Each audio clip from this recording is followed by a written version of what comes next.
Ang kwentong ito ay hango sa totoong buhay.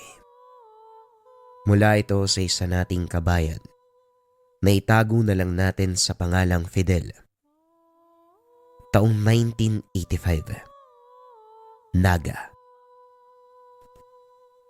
Maraming pamamaraan ang manggagamot para isalba ang buhay ng pasyente. Ganon din si Fidel. Nagbago ang buhay magmula na makainkwentro ang isang kapre. Ang higante ay nagbigay ng tabako. Ang upos nito ang ginamit ng binata para pagalingin sa samot-saring karamdaman ang bawat taong lalapit. Hindi naman talaga manggagamot si Fidel. Isa lamang siyang binata na ang pangarap ay gumaling sa malalang karamdaman ang ina. Nagtungo sa iba't ibang lugar para maghanap ng manggagamot pero wala ni isang nagtagumpay sa pagtubos ng kalagayan. Hanggang sa nakasalamuha ang isang kapre. Nakakausap na parang normal dahil nag-aanyong tao. Pagkatapos isalaysay ang kwento ng buhay, inabutan siya ng tabako na nakabalot sa dahon ng saging.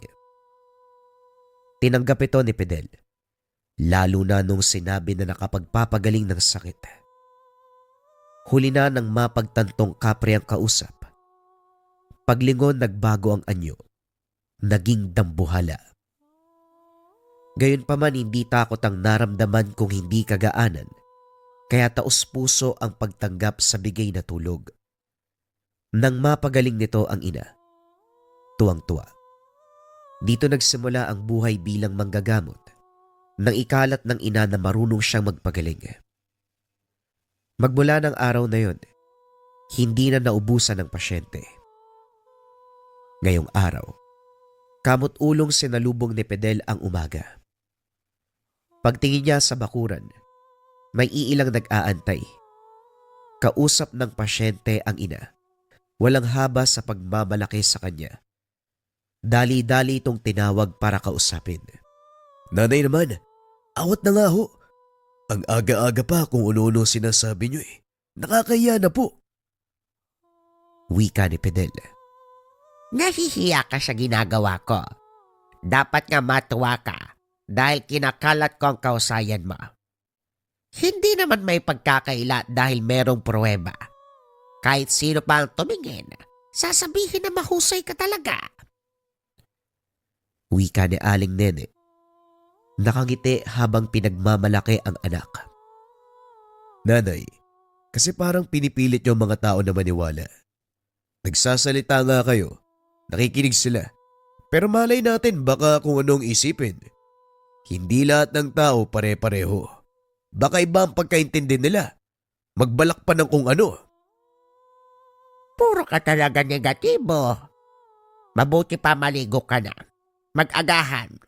Dahil magsisimula ang araw na ito, marami ka na namang gagamutin. Humahaba na ang pila sa labas ay naku Diyos ko. Napabuntong hininga si Fidel. Kumilos na rin para masimulan ang araw. Nahirapan sa unang pasyente dahil nalagutan ng hininga bago pa maipasok sa tahanan. Kamot-ulong hinarap ni Fidel ang pamilyang nagdala. Manong naman, hindi ako Diyos para bumuhay ng patay. Bakit niyo sa akin dinala? Dumiretso na lang sana kayo sa embalsamador. Hampas ang inabot ni Fidel sa ina. Wala talagang habas yung bibig mo, anak. Lugmok na nga ang kaanak. Tinagdagan mo pa. Pasensya na po kayo sa anak ko. Subukan mo muna kasi bago ka magsalita. Ay kayo po, pwede muna kayo magintay sa labas. Hindi makakagamot ng anak ko hanggat nandito kayo. Sige na, Fidel. Subukan mo muna. Tulalang nasundan ng tingin ng binata ang ina. Lumabas ito kasama ang kaanak ng pasyente. Maging siya ay nalugmok. Ilang saglit pang tumitig sa katawang karap. Maya-maya pa, nakarinig ng boses. Fidel, alam kong naninibago ka. Biruin mo. bubuhay ka ng patay. Pero huwag kang mag-alala. Ilang minuto pa lang ang nakakalipas. Magmula nung lisanin ng kaluluwa niya ang katawan, may magagawa ka pa para buhayin yan. Pati ba naman ikaw? Hoy, paano ko bubuhayin yung patay? Anong silbi ng binigay kong gamit sa'yo? Kumilos ka na bago pa mahuli ang lahat. Maniwala ka sa iyong kakayahan. Magtiwala sa iyong sarili. Buhayin mo ang tao. Gusto ko ang dala nilang alay. Kakaibang uri ng alak. Buhayin mo na ang pasyente. Mag-inuman tayo mamayang gabi. Sira ulong kapre to. Alak lang pala ang gusto. Bubuhay pa ako ng patay? Ilang sandali ang lumipas bago sinimulan ni Fidel ang panggagamot. Inalis sa isipan ang pagdududa. Inilabas ang tabako ng kapre, sinindihan, at saka binuga sa direksyon ng pasyente. Hinayaan niyang sakupin ng usok ang kabuuan nito. Inilagak ang abo sa mesa. Ginamit ito upang makabuo ng guhit sa magkabilang palad at noo. Ang nagbabagang upos, idiniin sa kanang pulso. Nilapatan din ng dasal habang nakapatong ang palad sa noo ng pasyente. Habang umuusal, sinasabayan ng kapre sa pagbigkas. Pagkatapos ito, pinalipas ni Fidel ang ilang oras. Inilawan sa silid ang pasyente. Lumipat sa sala upang doon ipagpatuloy ang panggagamot sa ibang nag-aantay. Pagsapit ng gabi, saktong natapos ang lahat ng pasyente, binalikan ang kwarto. Maging si Fidel na siyang gumamot ay hindi makapaniwala. Nakaupo sa higaan ang kaninang walang buhay na lalaki. Ngayon mulat ang mga mata. Buhay na buhay. Sinuri muli ang kalagayan. Nakahinga nang umayos na ang lahat. Hoy, Tabachoy. Pangalawang buhay mo to. Huwag ka masyadong kumakain ng kung ano-ano para hindi ka nalalagay sa alanganin. Nga pala, namatay ka sandali ah. Nakita mo ba si Satanas? Manggagamot ka ba o si Raulo? Hindi naman ako masama para makita si Satanas. Grabe naman to. Nagbibiro lang. Kakabuhay mo lang, galit ka na kaagad. Mamaya takihin ka sa puso, ang taba mo pa naman. Sige na nga, bumangon ka na. Nasa labas ang kaanak mo, iyak ng iyak. Bilisan mo. Muli siyang nakatanggap ng papuri sa lahat ng tao. Baliwala lang ito dahil nasanay na. Pero ang ina ay sinabayan. Pumasok na lamang siya sa kwarto at inasikaso ang mga gamit. Ibinalik sa pagkakabalot ang tabako ng kapre. Nag-iisa lang ito. At kahit ilang beses mang gamitin ay hindi nauubos. Itinago sa lagayan at hinayaang makapagpahinga. Nag-ayos na rin siya ng higaan para makatulog. Sa kalagitnaan ng gabi, nagising si Fidel nang marinig ang boses ng kapre. Paglabas, bumungad ang itsura nito na parang lasing sa kanto. Nakasandal sa puno, bumubuga ng usok. Nakasanayan na ito ng binata dahil magmula nung nakatagpo ang nilalang, ginigising siya ng 10 oras. Natutulog yung tao tapos ginugulo mo. Kung hindi ka inaantok, wag mo kong idamay. Ano ba? Dapat may mahalaga kang sasabihin ha? Binulabog mong pagpapahinga ko eh. Sa susunod na araw, may darating na pasyente. Huwag kang magpakampante. Banta siya sa buhay mo. Banta sa buhay ng ibang tao. Yung nanay mong bungangera, bantay ang maigi. Malaki ang tsansa na siya ang unang mabiktima. Napatitig si Fidel sa higante. Walang bahid ng pagbibiro ang salita nito. Napahugot siya ng hininga pagkatapos ay tumango. Maraming salamat sa babala. Hilingin ko lang din sa araw na mangyari yan. Sabihan mo ko. Hindi ko may papangako, Fidel. Hindi sa lahat ng oras kasama mo ko. Nasa iyo ang pagsubok. Kinakailangan mong matyagan. Aralin ng bawat taong nakakasalamuha.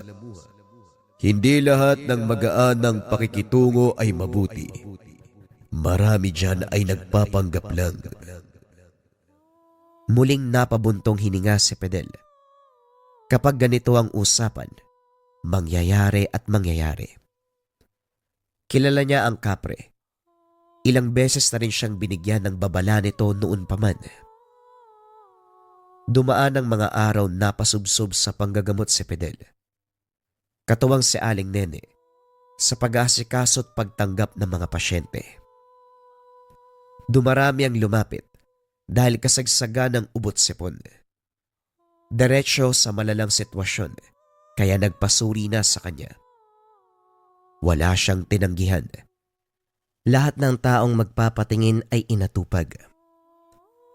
Isang hapon, maagang natapos ang panggagamot. Lumuwas muna ng bayan si Fidel para makabili ng kailangan sa tahanan. Siya ang pumunta dahil ayaw pagbuhatin ng mabibigat na dalahin ang ina.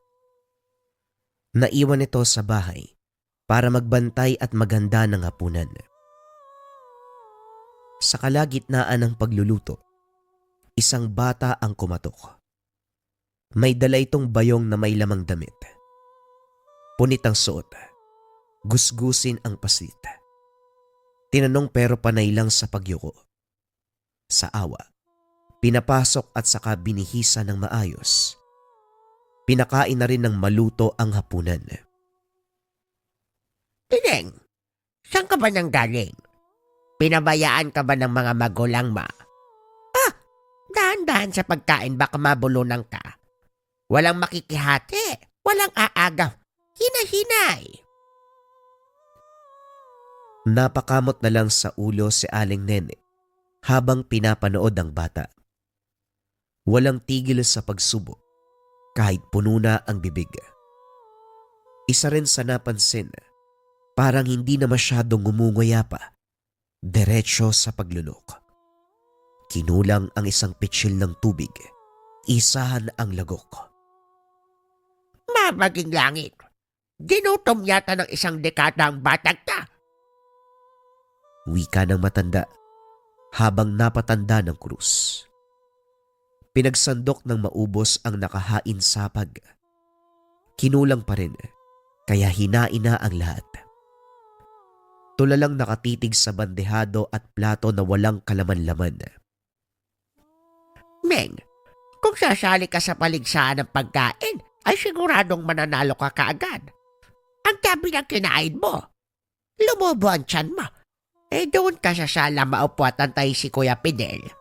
Magliligpit lang ako ng pinagkainan mo. Para ka ring manok, ang daming kalat. Ay naka, magluluto pa ako, inubos mo lahat. Inasikaso ni Aling Nene ang gawaing kusina. Panay ang pagsulyap sa batang nakaupo. Tahimik lamang ito. Nakatitig sa kanya. Hindi na pinag-isipan ng kung ano. Dahil bata pa lamang ito. Normal ang ganitong kilos. Makaraan ng ilang sandali, dumating na si Fidel. May dalang supot ng karne. Pagkapasok ng tahanan ay nagulat ng biglang agawin ng bata. Nanlaki ang mga mata. Nakatitig habang nilalantakan ang hilaw na karne. Maging si Aling Nene ay natigilan. Labis ang pagtataka sa bata. Nay, namalengke lang ako. May kinupkup na kayo. Saan ba galing yan parang patay gutom? Pati hilaw na karne kinakain. Sino ba yan? Aba malay ko. Bigla siyang pumasok. Pinapasok ko kasi walang kasama Inubos na niya ng niluto ko. Pero parang walang kabusugan. Tignan mo.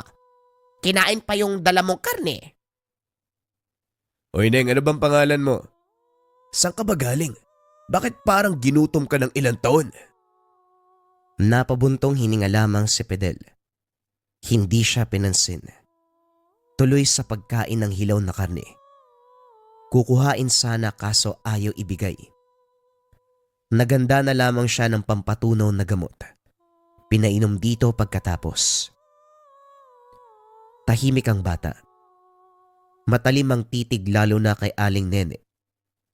Wala namang naramdamang kakaiba si Fidel, kaya hindi muna gumawa ng hakbang, pero iba ang nararamdaman sa bata. Binakante ang kabilang silid para doon ito patulugin. Tinabihan nito ng ina, kinantahan at saka pinaypayan para makatulog kagad. Kasabay nito ay hindi na mapakali si Fidel. Panay ang ikot sa higaan. Ilang beses na bumangon pero hindi alam ang dahilan ng nararamdaman. Parang may gumugulo pero hindi alam kung saan galing. Hindi pinatulog kaya naupo na lamang sa kusina para magkape. Sa hindi inaasahan, napalingon nang marinig ang kaluskos mula sa kwarto. Dali-daling sinilip. Kunot noong napatingin sa bintanang maluwag na nakabukas. Nagtatakang nilapitan at saka isinara. Lumabas na rin upang hindi maistorbo ang natutulog na si Aling Nene at ang bata. Napangiti pa siya nang makitang nakayakap ang paslit sa ina. Kinabukasan hindi muna tumanggap ng pasyente si Fidel dahil ibinuhos ang oras sa pagtulog. Sa kabilang banda, tutok naman sa gawaing bahay si Aling Nene. Hinayaan nito ang bata na maglaro sa bakuran. Hindi inasahang lalaruin ang alagang manok. Napansin na lang na lumapit ang paslit. May dugo sa bibig. Meron ding balahibo ng manok sa magkabilang kamay. Pagtingin ay patay ang alaga. Kalahati na lamang ang natira sa katawan. Ibinalik ang tingin sa paslit. Nakangiti na ito. Dali-daling tinawag si Fidel. Sa muling paglabas hindi nakita ang bata. Wala na sa bakuran. Wala rin sa likod ng bahay. Ang tanging naiwan ay ang kalahati ng manok. Napabuntong hininga si Fidel. Pinapasok ng tahanan si Aling Nene at saka si Nuri. Nagtataka ito sa ginawa niya, pero sumunod din sa bawat salita. Nakahinga ng walang maramdamang banta ng sumpa. Sa ngayon, pinagbawalan ang ina na kumausap ng kahit na sino, lalong-lalo na kung makikita muli ang paslit. Naglaan ng oras ang binata para makausap ang kapare. Isinalaysay ang tungkol sa naganap. Tahimik na nakikinig. Walang imik. Bumubuga lamang ng usok mula sa hinihit-hit na tabako. Nang walang sagot, tumigil sa pagsasalita si Fidel. Parang hindi ka naman interesado. Babalik na nga lang ako sa loob. Tatalikod na sana pero biglang nagsalita ang nilalang. Ano bang gusto mo? Hanapin ko ang bata tapos ihanap sa'yo. Huwag kang tamad. Nagpapatawa ka ba? Nagiging palabiro ka na, no? Pwes, huwag mo nang ipagpatuloy dahil hindi ka nakakatawa. Hihingi lang ako ng payo para kapag nakaengkwentro ko na ang bata, alam ko na ang gagawin. Alam mong hanggang panggagamot lang ang kaya ko. Hindi ko pa nasusubukan na mapalaban sa ganitong klaseng nilalang. Gawin mo kung ano ang bulong ng tadhana. Nasa puso't isipan mo yan, Fidel. Hayaan mong kumilos ang sarili nang naayon sa sitwasyon. Huwag mo masyadong problemahin ang bagay na yan. Magtiwala ka sa iyong kakayahan at sarili. Magtiwala ka sa ibinigay ko sa iyo. Hindi lubos maintindihan ang ibig sabihin, pero nagtiwala siya sa kaibigan. Sa pagsapit ng panibagong araw balik sa panggagamot, may ngiti sa labi na tinanggap ang mga pasyente Si Aling Nene sa kabilang banda, balik din sa gawain. Siya ang umaasikaso sa mga bagong dating. Matandang babae ang kasalukuyang ginagamot ni Fidel. Unang pasok nito ay hindi siya mapakali. Hindi maintindihan ang dulot na presensya. Sinasabi nitong may karamdaman, sa kaloob-looban ang pananakit. Sinuring mabuti, subalit walang makuha. Masyadong malinis. Walang bahid ng anumang sakit. Lola, sigurado po ba talaga kayo na may dinaramdam? Ilang beses ko nang sinuri ang katawan mo, pati ang dugo. Pero wala naman ako maramdaman. Malusog ka rin masyado eh. Ano po ba ang sintomas na napansin nyo upang masabing nagkakasakit ka nga? Lola, alam niyo po ba kung anong ginagawa ko? Isa po akong manggagamot. Nag-aasikaso ng mga taong may sakit. Hindi po tagasuri ng wala namang dinaramdam. Nagkamali po yata kayo ng pinuntahan. Umiling ang matanda. Panay ang turo sa lalamunan. Binuka ng malaki ang bibig sabay turo sa loob. Napakamot sa ulo si Fidel. Hindi kasi ito nagsasalita, kaya hindi matukoy kung ano ang gustong iparating. Lola, wala po kayong sakit. Kung pwede lang po, itigil na yung panloloko. Kasi nagsasayang lang tayo ng oras eh. Marami pang nag-aantay sa labas oh. Nagalit na ang matanda. Nagdabog sabay labas ng tahanan. Napailing na lamang si Fidel. Sinabihan ang ina na tanungin muna ang pasyente at kapag wala namang dinaramdam, huwag nang pag-aksayahan ng oras. Nagpatuloy sa panggagamot pero sa tuwing mapapasilip sa bintana, nakikita ang matanda. Masama ang titig. Hindi to umalis hanggat sumapit ang gabi. Nakakatakot naman ang matanda niyang anak. Ano ba kasi ang ginawa mo sa kanya? Tignan mo, hindi na umalis. Ang sama ng titig. Hindi ko rin po alam na eh. Gusto niya magpagamot, pero wala naman akong maramdaman sakit sa katawan niya. Ilang beses ko pang sinuri, pero wala talaga eh. Baka nga, niloloko lang tayo niyan. Wala yatang magawa sa buhay, kaya tayong pinagkakabalaan. Hayaan niyo na po yan. Alis din yan, gabi na eh. Sa lagay niya yan, parang hindi aalis oh. Papasukin kaya natin tapos tanungin. Yan ang wag mong gagawin ay. Nadali ka na ng paslit nung nakaraan. Tapos yan naman ngayon. Ikaw talaga, ang bilis mong mag-isip ng negatibo. Hindi dahil naisaan tayo ng bata, gano'n na din ang mangyayari sa atin dyan sa matanda. Isa pa, hindi ka ba naawa sa kanya? Gabi na nasa labas pa rin siya. Umaambo na nga eh, kapag yan nagkasakit o namatay. Dahil sa lamig kargo mo. Nanakot ka pa talaga. O sige na eh. Tawagin natin. Bantay sarado ni Fidel ang kilos ng matanda. Nasa tahanan na ito. Inaruga ni Aling Nene. Pinakain.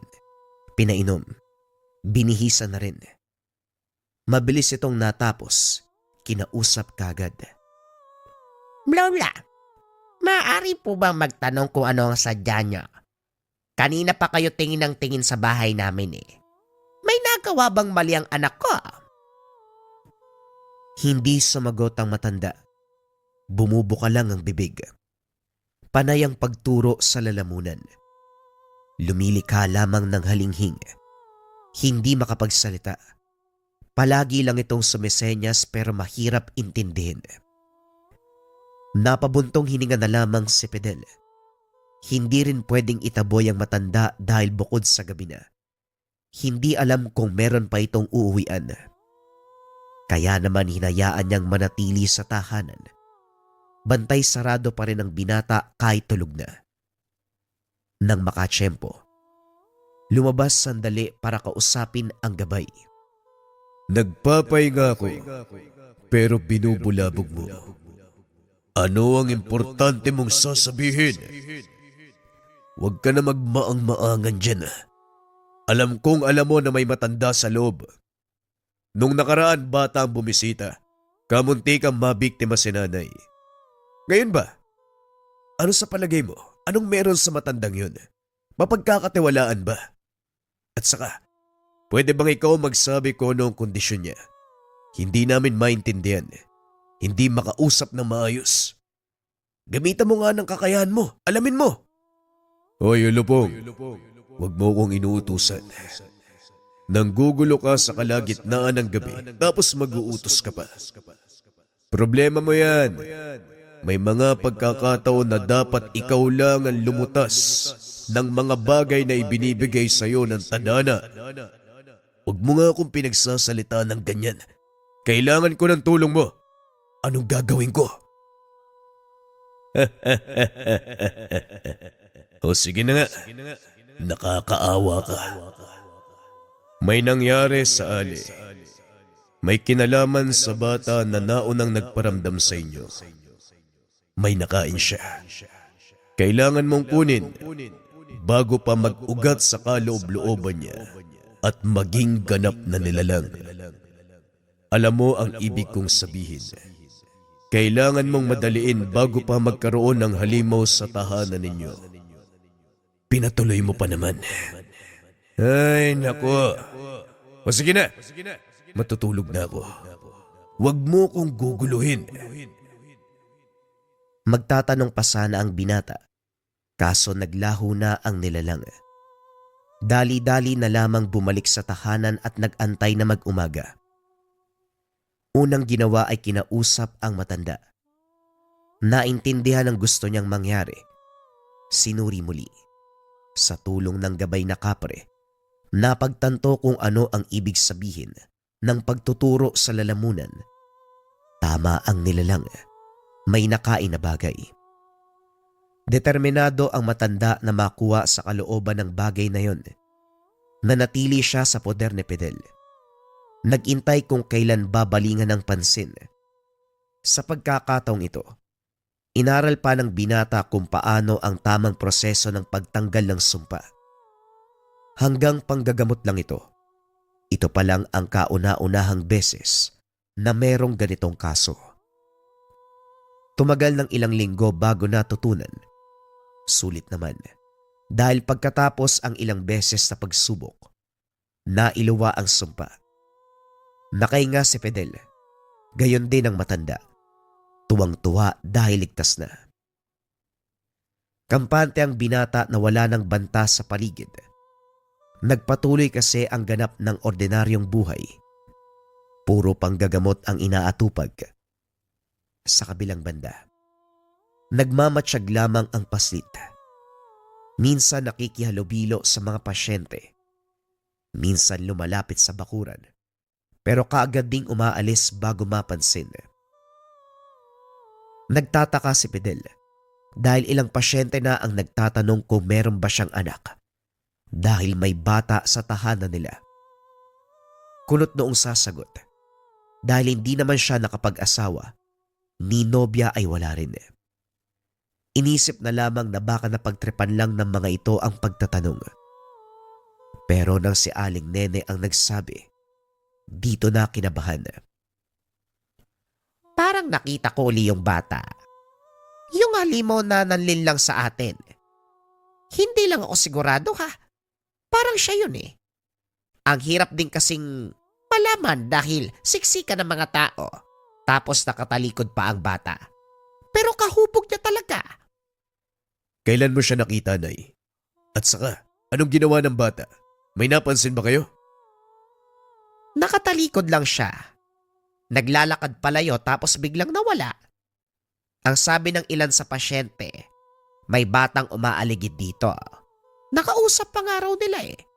Sa tingin mo, posible kayang bumalik yung bata tapos pinaglalaroan tayo? Natahimik si Fidel. Napahugot ng hininga. Maging siya ay hindi alam kung ano ang isasagot. Nagpaalam siya sa ina.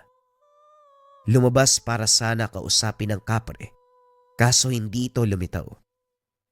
Ibinuhos na lamang ang oras sa paglilibot sa lugar. Palakad-lakad habang nag-iisip.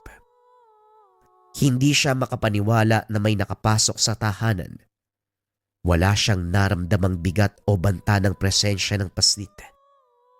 Ito pa lang din ang unang kaso ng ganito, kaya hindi gaanong napapansin ang maliliit na senyales. Habang patuloy sa paglalakad, biglang napahinto nang makita ang bata. Takip silim na, pero may kaunti pang liwanag.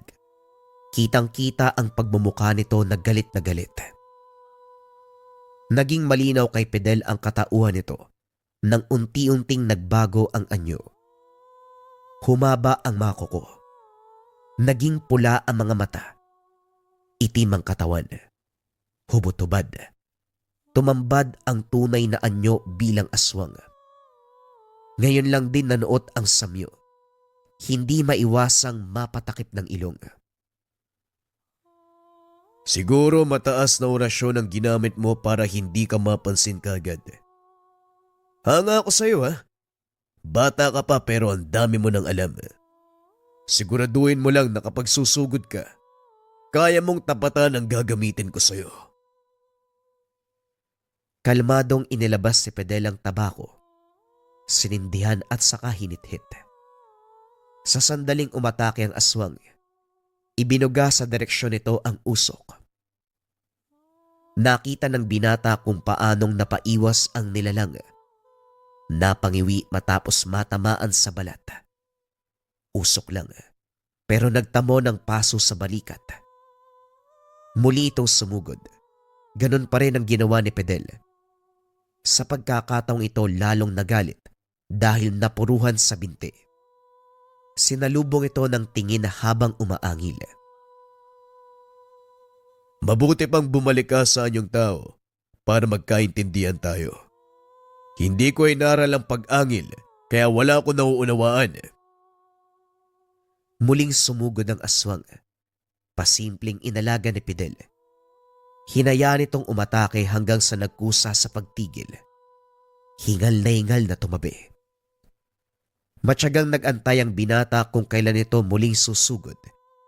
Nakabuga ng ilang usok mula sa tabako. Kinukot siya ito sa pamamagitan ng dasal. Nang masagad ang galit, umatake na naman. Sa pagkakataong ito, tinapos na ni Fidel ang paglalaro. Tinutuo ang paglaban sa batang halimaw. Nagulat din ito sa lakas niya, lalo na nang mabugahan ng usok. Kagad ng hina, hirap na rin kumilos. Sa muling paglapat ng usok sa katawan, tuluyang napaluhod sa lupa. Hindi ko alam kung ano ang gusto mong mangyari, pero kamunti ka na sa nanay. Hindi kita papalampasin. Maging ang matanda ay dinali mo. Sinamantala ang kapansanan. Malaki ang awa ko sa mga bata, pero kung isang aswang, hindi dapat patawarin. At alam ko rin na nagtatago ka lang sa anyong bata, kaya kailangan mo nang mamatay. Lumapit si Fidel sa kinalalagyan ng halimaw. Nilagak ang abo ng tabako sa ulo. Binugahan ng usok sa muka. Sa pamamagitan nito nagwala ang nilalang. Sinabunutan at sinaktan ng sarili. Kinikiskis ang balat dahil parang nalalapnos. Unti-unting lumabas ang totoong anyo. Isang matandang lalaki. Ubod ng payat. Halos balat buto na lamang. Panay ang buntong hininga habang pinapanood ang nagliliyab na nilalang. Umaalingaw-ngaw ang ingay nito sa buong dako, pero tanging si Fidel lamang ang nakakarinig. Nilapatan ng orasyon ng paligid para hindi mapansin ng iba ang nangyayari. Sa kalagitnaan, lumitaw ang kapre. Kagaya ng sinabi ko sa iyo, kusang dadating ang mga dapat mong gawin. Magtiwala sa sarili, magtiwala sa gamit. Kumpara sa kabutihan ng pakay, kusa itong mangyayari. Oo na, ang dami mo pang sinasabing lasinggero ka. Pero maraming salamat sa iyo. Alam kong palagi kang nakaantabay, kaya nagkaroon din ako ng lakas ng loob na harapin ang pagsubok.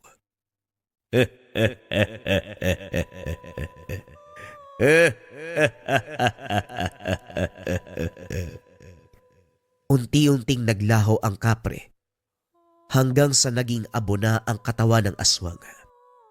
Halos hindi makatulog si Fidel sa kakaisip sa naganap. Hindi akalain na malalagay sa ganong sitwasyon. Ang tanging naisip lang ay panggagamot sa pasyente, pero umabot sa punto na nakapatay siya ng aswang. Pinagdudahan ng sarili nung una, pero dahil sa gabay ng kapre, nagkaroon ng lakas ng loob na harapin ang pagsubok. Nagtiwala sa kanyang sarili, nagtiwala sa kanyang tangan ang ibinigay ng kapre sa kanya. Isang uri ng tabako na kayang gumamot at pumatay ng nilalang. Bagong kwento pa rin ang susunod na istorya, mga kabayan. Huwag na nating patagalin pa. Simulan na ang kwento.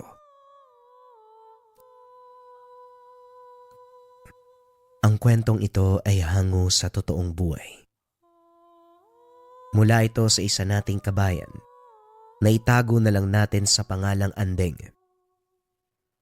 Walang eksaktong taon. Probinsya ng Quezon.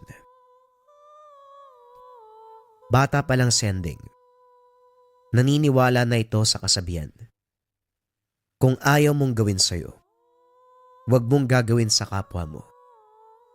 Kaya naman minabuti ng dalaga na mamuhay sa kasabihan. Tila walang kaaway ang dalaga na siyang kinakatawa ng pamilya. Sa probinsya ng Quezon, naninirahan ang 19 years old na si Andeng kasama ang nanay at tatay. Nag-iisang anak ang dalaga, ngunit kahit ganun pa man, ni minsan hindi naging makasarili, bagkus naging matulungin, mapagbigay.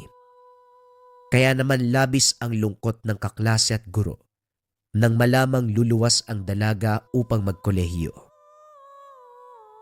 Kahit ang mga magulang, walang nagawa sa desisyon ng dalaga. Buo naman ang tiwala ng mga ito, ngunit hindi nila maiwasang mag-alala. Lalo na't bukod sa mag-isa lamang ito, hindi na bago ang mga bali-balita na biktima ng krimen ay kababaihan. Ganun pa man, natuloy pa rin ang dalaga sa pagluwas. Makalipas ang 4 na taon, bumalik na rin ang dalaga sa Quezon. Dala-dala nito ang mga kaibigang sina Dina at Rafael. Parehong laki sa Maynila ang dalawa. Kaya naman tuwang-tuwa ang mga ito nang yayain si Andeng na sumama sa kanya upang magbakasyon. Ayon sa dalawa, sawang-sawa na ang mga ito sa mga gusali na nakikita sa Maynila at nais maranasan ang sariwang hangin, masilayan ang natural na kagandahan ng kalikasan. Katulad ni Andeng, magalang din si Dina. Nagmamano ito at gumagamit ng po at opo upang magbigay galang sa mga tao roon. Hindi katulad ng dalawa. Si Rafael ay may pagkamasungit. Kadalasan hindi kumikibo kapag kinakausap. Laking pagtataka ng mga magulang ni Andeng kung paanong naging kaibigan ng dalawa ang lalaking ito.